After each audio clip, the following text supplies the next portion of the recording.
Good morning. On page 587.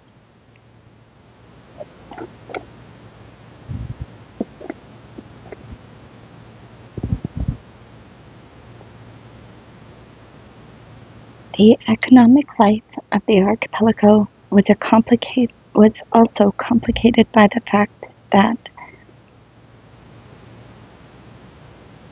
even though this great statewide socialist self-support was needed by the entire state and by Gulag too, yet the chief of camp couldn't care less. So they might scold a bit, pinch off his bonus money, but they wouldn't give it to him anyway. The main income and the main scope, the main convenience and satisfaction for every chief of an individual camp was to have his own independent economy in kind, to have his own cozy little estate of patrimony. As in the Red Army, so too among the MVD officers, not at all as a joke, but very seriously, the circumstantial, respectful, proud and pleasant word, the master developed and established itself firmly, just as one master stood way up on top above the entire country, so the commander of every individual subdivision necessarily had to be a master too. But given that cruel comb of groups A, B, C, and D, which the merciless Franco had stuck forever into Gulag's mane, the master had to twist and turn cunningly in order to drag through that comb a sufficient number of workers, without whom the economy of his patrimonial manor could no wise be built. Wherever there was supposed to be one tailor on a Gulag tables of organization, it was necessary to construct an entire tailor shop. Wherever one shoemaker, a whole shoemaker shop.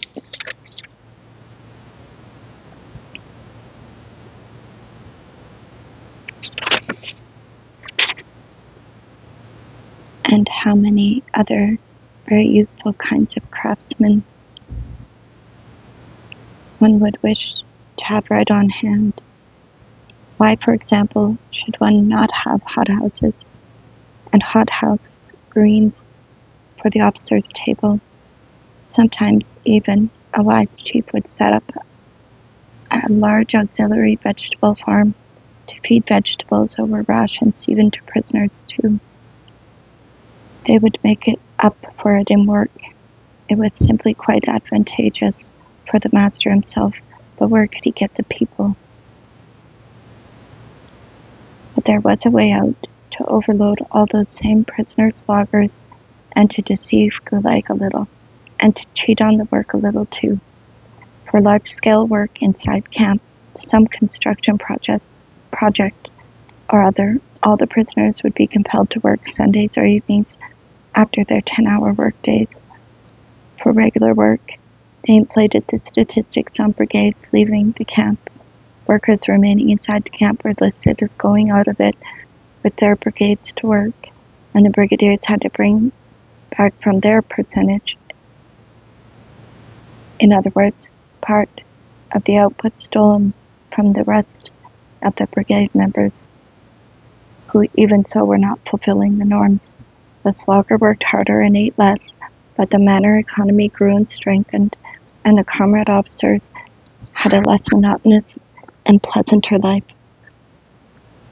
And in certain camps, the chief had a great breadth of economic vision, and he also found an engineer with imagination and a powerful codsvar a complex of workshops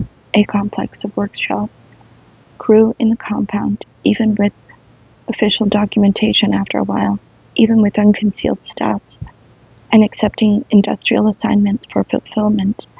But it could not push its way into the plant's supply of materials and tools, and therefore, having nothing, it had to make everything it required itself. Let us speak about one such cause-d'effort. At the Kangaroo camp, we will mention the tailor, furrier, carpentry, and other auxiliary workshops. They are mere bagatelle. The Kangaroo cause-d'effort had its own foundry, its own metalworking shop, and even in the middle of the 20th century manufactured handmade drilling and grinding lathes. True, they were unable to manufacture their own turning lathe, but in this camp, Lend-Lease was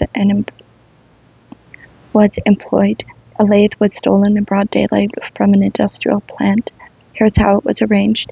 They drove up a camp truck and waited till the chief of the plant section left, and then the whole brigade hurled itself onto the lathe, dragging it onto the truck, which had no trouble driving right past a gatehouse guard, because everything had been arranged with the guard.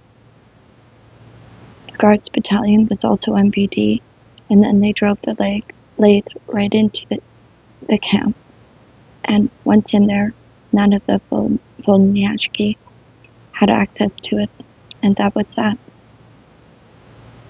What could you get out of it, the stupid, irresponsible natives? The chief of the section raged and beat his breast. Where had the lathe gone? But the Czechs knew nothing. What lathe? We didn't see any. And the most important tools arrived in the camp in the same way, but more easily, in the pocket or under overcoat flaps. The camp workshops once undertook to cast covers for sewer manholes from the ore enrichment factory of Kangaroo. They could do it, they found, but they ran out of pig iron. And where could the camp produce it in the last resort? So then the prisoners were given orders to steal some first-class English cast iron brackets, relics of the pre-revolutionary concession, from that very same ore enrichment plant. In camp, these were melted down and carried off to the ore enrichment plant as manhole covers for which the camp was paid. And by this time, the reader has come to understand how such an energetic cause-d'effort, and as this strengthened self-support, and also the entire economy of the nation. And what was there that these camp workshops couldn't undertake to manufacture? Not even Krupp would have undertaken it all.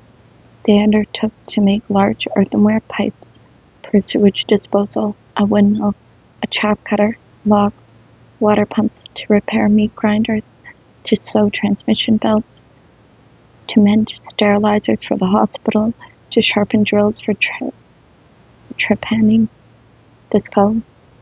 After all, necessity is the mother of invention. When you get good and hungry, you'll figure things out. After all, if you should say, we aren't able to, we can't do it, tomorrow they'll drive you out to general work. Whereas in the camp workshops, things are much more free and easy. No lineup, no marching under convoy, and you can work more slowly and make something for yourself too. The hospital will pay for an order with a 2 days sick leave. The kitchen with something added, someone else with makorka, and the management will throw in a little government bread. And it's funny and amusing. The engineers were constantly racking their brains. Out of what? How? A piece of suitable iron found somewhere on the dump often changed the entire plan design. They made a windmill and they couldn't find a spring to keep it turned to the wind. They had to tie 2 strings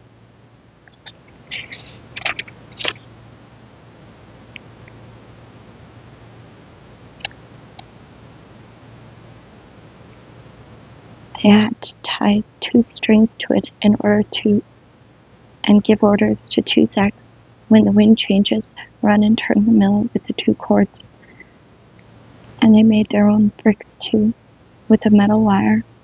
A woman cut a moving strip of clay the length of the future bricks, and they were carried farther on a conveyor, which this woman had to keep moving. But with what? After all, her hands were occupied. Oh, immortal inventiveness of cunning sex! They dreamed up a pair of shafts which hugged the woman's pelvis on either side, and while using her hands to cut bricks, she simultaneously moved the conveyor belt with a strong and frequent motion of her pelvis back and forth. Alas, we are unable to show the reader a photograph of this, and the Kangir estate owner finally became convinced, for once and for all, that there was nothing in the world that his conspirator could not make. And one day he called in the chief engineer and ordered him to begin the production of glass for windows and crafts immediately. How to make it? They looked in a volume of the encyclopedia lying there. General phrases, no formula. Nonetheless, they ordered soda, found quartz sand somewhere, and brought it in. And for the main thing, they asked their friends to bring them broken glass from the new city under construction. They broke a lot there. They put all this into the stove. They melted it, mixed it, drew it out, and they got sheets of window glass. But at one end it was 1 centimeter thick, and at the other it got as thin as 2 millimeters. To recognize even a good friend through a window of glass like that was quite impossible. And the time limit was approaching to show the output to the chief. How does the tech live? 1 day at a time. If only I can get through today, I will somehow manage tomorrow. And so they stole manufactured window panes from the site with the glass already cut, brought them to the camp workshops, and they showed them to the camp chief. He was satisfied. Good boys, it's just like the real thing. So now start a mass production. We can't make any more, citizen chief, but why not? You see, window glass must have molybdenum. We had only a tiny bit and it is all used up. Can't you get it anywhere? Nowhere. That's too bad. But you can make crafts without that molybdenum. We can probably make crafts. Well, get going. But the crafts, too, all turned out lopsided. For some reason, they all broke apart, and the jailer took one of these crafts to get milk, and he was left with just the neck in his hand. And the milk spilled. Oh, those bastards, he cursed. Records, fascists. You should all be shot. When they were clearing space for new buildings on Ogaryev Street in Moscow, and they broke up the old ones, which had stood there for more than a century. Not only did they not throw out the floor beams they found there, or even use them as firewood, but they used them for woodwork. They consisted of clean ringing wood. That's what seasoning meant to our great-grandfathers. We hurry at everything. We never have time for anything. Does anyone think we should wait for beams to season? At Kaluga Gates, we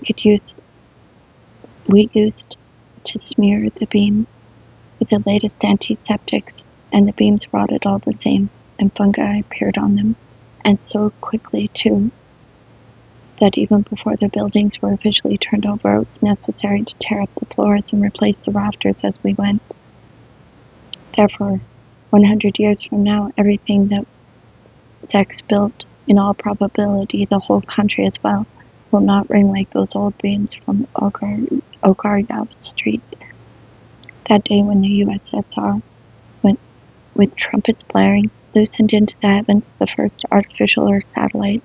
Opposite my window in Ryazan, 2 pairs of free women, dressed in dirty Zek pea jackets and padded breeches, were carrying cement up to the fourth floor in hand barrels. True, that's so.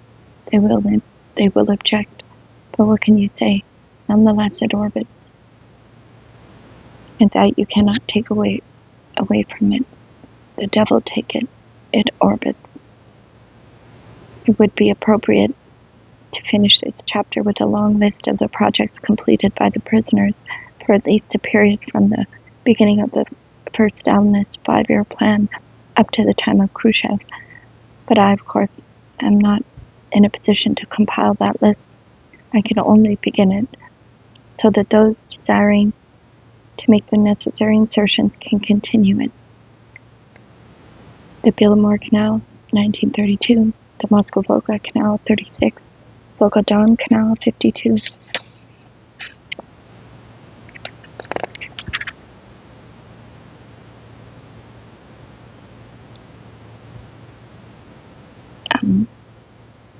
There's a list up here, more things that they built. I won't read through it all.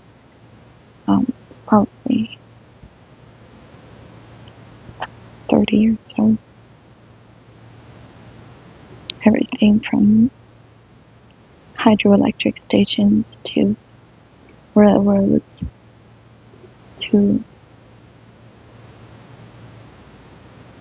canals, copper smelting complex, paper combine,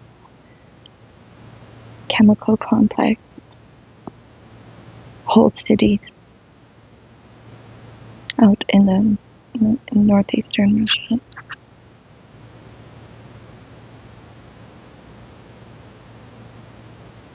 Pipelines, mining radioactive elements, petroleum refining, manufacturing heavy water,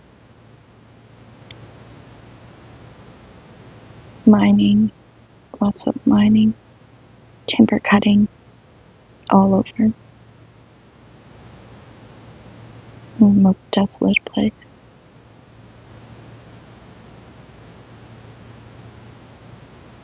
Countless logging camps that constituted half the archipelago. But is it possible to draw up such a list completed? On what maps, or in whose memory, have all these thousands of temporary logging camps been preserved? Camps established for 1 year, for 2 or 3, until all the woods nearby had been cut and then removed, lock, stock, and barrel. And then why only the logging camps? What about a complete list of all the little islands of the archipelago which ever surfaced? The famous camps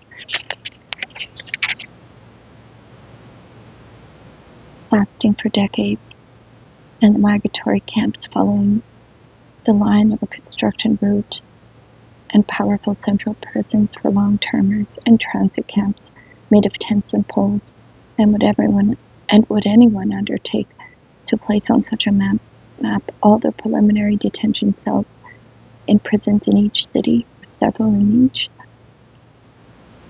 and then to the agricultural colonies with their haying and their herding outposts, and in addition, the tiny industrial and construction colonies scattered like seeds through the cities. Moscow and Leningrad would each have to have enclaves marked throughout them on a large-scale map. Don't forget the camp located a quarter mile from the Kremlin, the beginning of the construction of the Palace of the Soviets. Yet, and in the 20s, the archipelago was one thing, whereas in the 50s it was quite a different thing, and in quite different places. How would one indicate its march through time? How many maps would be required? And Averbakh, or Ust-Finlag, or Solzhenitsyn, camps, or the Popna camps, would have to be a whole province of cross-hatching. But who among us has ever walked those boundaries? But we hope to see such a map yet. Loading timber onto ships in Karelia till 1930. After the appeal of the English press to not accept timber loaded by prisoners, the Czechs were hastily taken off this work and removed to the inner depths of Karelia. Supplying the front during wartime with mines, ammunition, packing for them with uniforms. The construction of state farms in Siberia and Kazakhstan, and even leaving out the whole of the 20s, and the output of prisons, reformatories, and corrective-labor prisons. What was it that the hundreds of industrial colonies spent their time on? What did they manufacture in a quarter century from 1929 to 1953?